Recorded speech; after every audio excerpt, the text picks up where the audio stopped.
Hey everybody, I'm going to be doing a quick little tutorial on how to start the tambourine stitch or the spiderweb stitch, which is used in a couple of my free patterns. This is going to be a tiny little bag. So what I did first to get started was, because you can make the circle any size you want depending on what project you're doing. But what I've done is I've drawn out some circles, little concentric circles, and we're going to be starting in the middle here. And the first thing you want to do is poke your needle up from back to front on this first outer ring. And we're going to pull that up. And then you want to make sure your thread is sort of going to the left. And then you're going to go back down into the center of that circle. Now what I like to do is I put my finger right here to sort of hold the thread in place. And if you've done blanket stitch before, this is really similar. Now I'm going to go over to the left. I'm going to bring my needle back up. You can see that.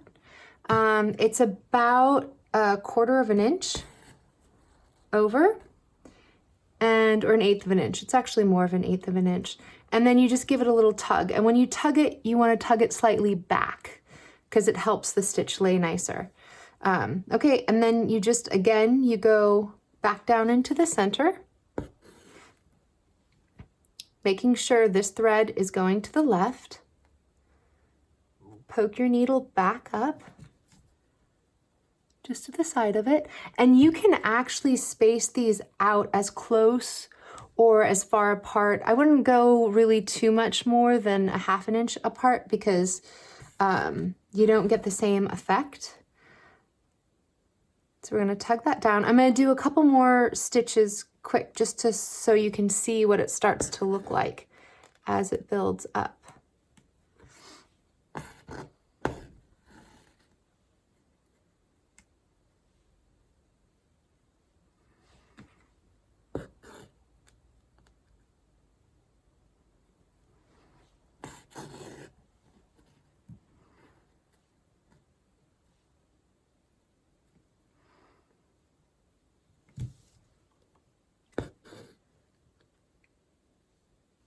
Okay, now you can really start to see the pattern evolving. So see how nice those stitches look? They're all laying nicely. And so yeah, you just keep doing that down the center, to the left,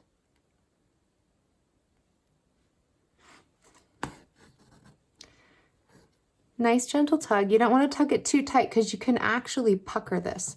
So don't tug it too tight, just tug it until it sort of lays flat.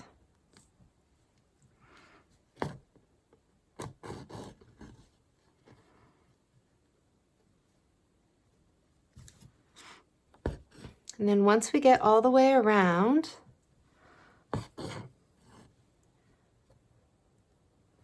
I'll show you how to start the next row.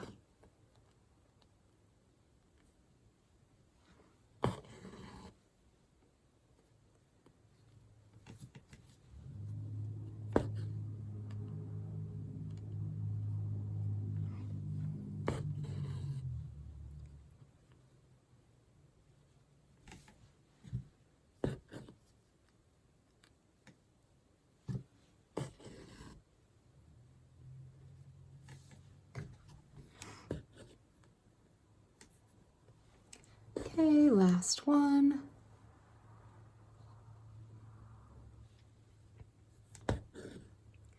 And when I'm on the last one, what I'm gonna do is I'm gonna bring my needle up almost exactly where I started.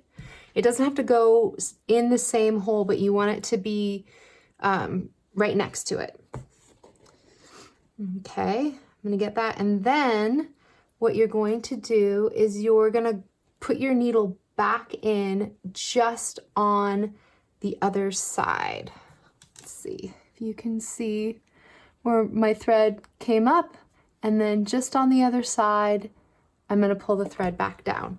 And it makes this cute little bump. It almost looks like a tiny pearl. You almost don't even see it.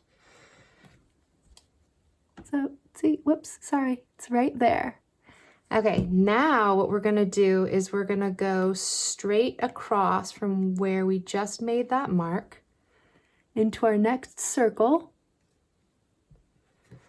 We're gonna poke that up, and we're just gonna repeat what we did. So thread to the left. Oh, and this is the different thing we do. All right, we're gonna put, you can actually do two different versions. You can put your needle in just to the outside to make this circle line here a little more prominent. But if you put your needle just to the inside, I feel like it makes a sturdier, more stable stitch. So if you can see, I put my needle just to the inside of that outer ring. Again, we're just gonna go to the left, and I like to make this round just a little bit, I put a little more space. Here, got kind of delicate fabric. So again, so you can really see what I'm doing. See how the needle's just on the inside? And what that's gonna do is that's gonna lock in all those stitches. And that's kind of what you wanna do. That's gonna keep them nice and tight and stable.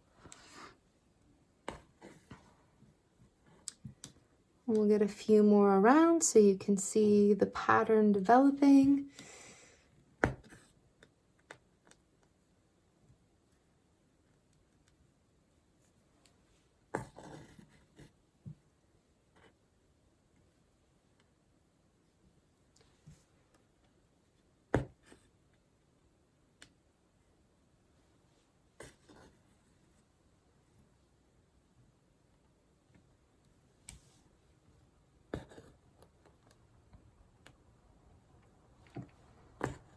Yeah, you just go around and around and around. Do one more and then I'll hold it up and hopefully you can get a good look at it. And when you draw your circles, they don't have to be perfect. You of course can use like little circle templates and make them perfect, but I prefer to hand draw them. But see how nice that little pattern's developing and how the stitches just sort of overlap so nicely and keep everything snug. And again, to me, I think the most important thing to remember, and I am right-handed, I should make sure to clarify that, is always making sure your thread is to the left, and that when you pull up, you're pulling up, but you're pulling up and back.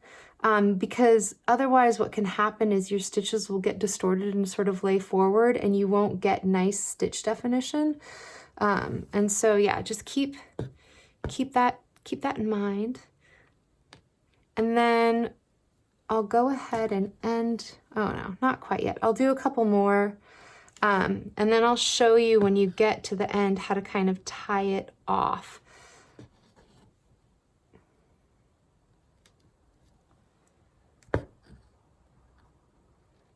We'll stop here, so I've got plenty of room. And you do basically, well, the fabric's poking out. You do basically what you did to end this circle. So say you've run out of thread, which I'm pretty close to running out of thread. What you do is you're just gonna poke your needle in just on the outside of that little elbow of that L that you made. So right there is where my thread came out, and right there is where I'm gonna put my needle in. And that's just gonna bring it around to the back. And then all you have to do is tie that off in a knot, or you can also make sort of a tension knot by looping it through more than once. And that will also hold, I usually do 3 times, and that'll keep your stitch from coming undone. And then all you do when you're ready to start your next piece of thread is, I should have cut a second piece of thread.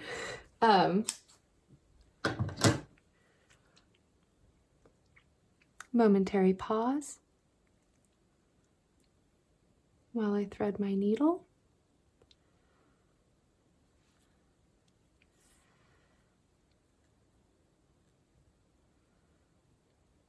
Okay.